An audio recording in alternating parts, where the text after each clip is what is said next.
The Ravens dominate the Lions 38-6. And you got to ask, is this game more about the Ravens playing great or really the Lions just playing that bad?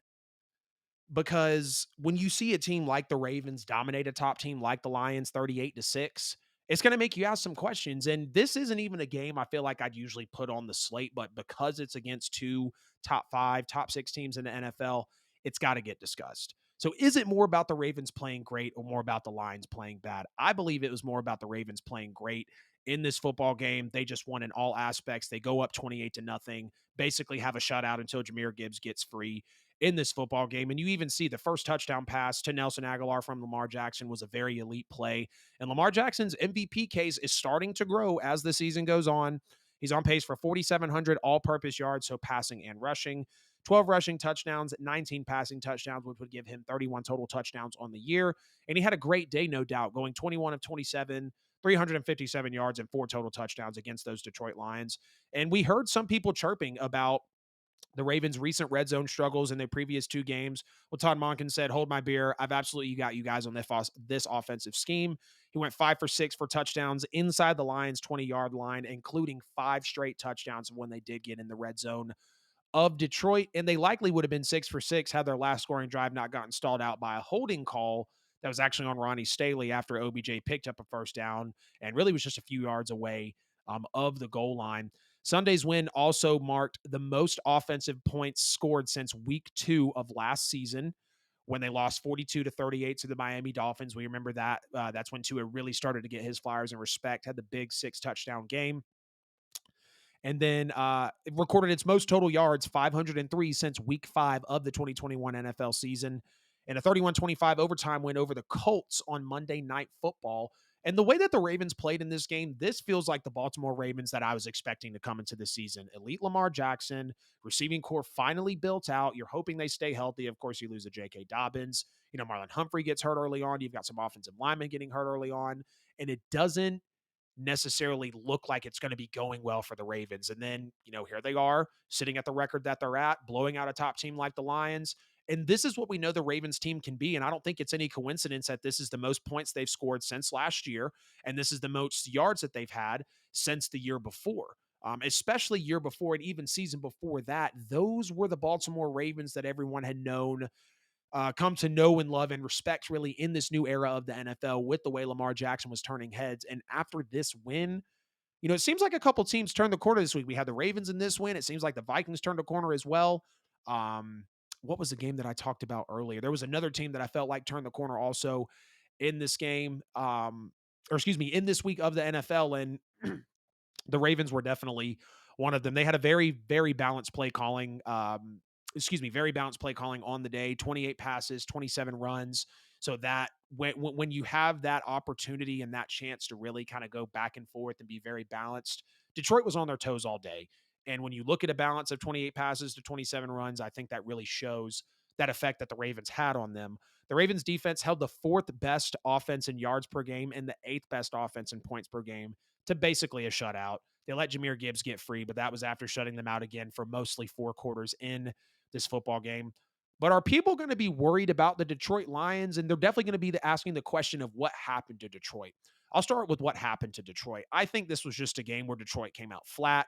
The Ravens just outmatched them, out-schemed them, out-prepared for them in this game. This isn't one where you say burn the tape. Of course, there's going to be people out there that say burn the tape, get it away. We don't want to see it.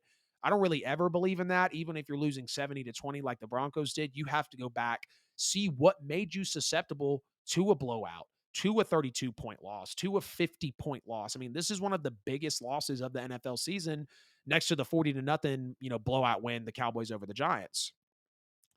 But Detroit they were outmatched in this game.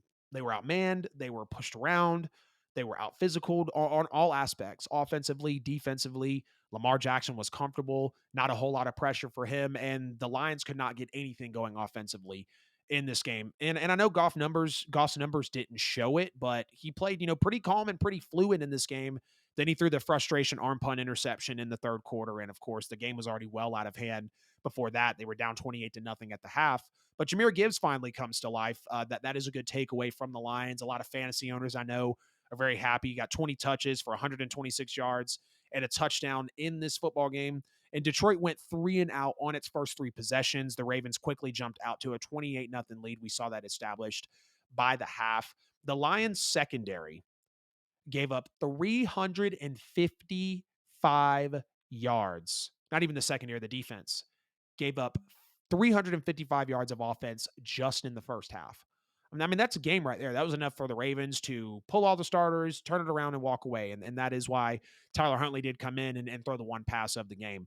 Jared Goff had been sacked a total of 10 times all season entering the game.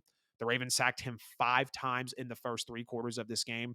Penei Sewell, very uncharacteristic, it feels like, of him. He's got 2 big holding calls that kill drives for the Detroit Lions. And again, when you're in a game and you need every drive you can get, especially when you're losing as bad as you are, you're going to look back on moments like that, especially from your offensive lineman. And that's no slight at Penei Sewell. I think he's a great player. Penei's a really good player, and the Detroit Lions got an absolute stud in him. No doubt. In the first half, excuse me, it was 353, not 355. In the first half, speaking of all the yards that the Ravens put up on the Lions, this was really just a tale of the first half. The second half was nothing to see. I mean, yes, you can say that, the Ravens outscored or the Lions outscored the Ravens or only got outscored by 1 point, whatever. Well, actually, no, they didn't because the Ravens dropped 10 points in the second half. So, no, they got outscored in both halves. The Ravens put up 353 yards, 18 first downs, and 28 points on the Lions defense in the first half.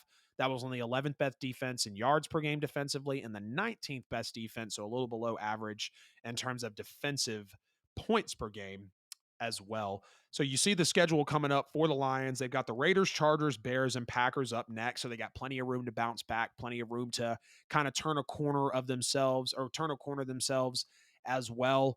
Not a whole lot to take away from this game. It was just sheer utter domination. Of course, you knew we were going to get into it, give the takeaways as we do from all the top teams, even if one top team's blowing out another top team. When you see a matchup of elite talent, of elite teams that are going to be competing later in this year, I mean, this could be a possible Super Bowl matchup.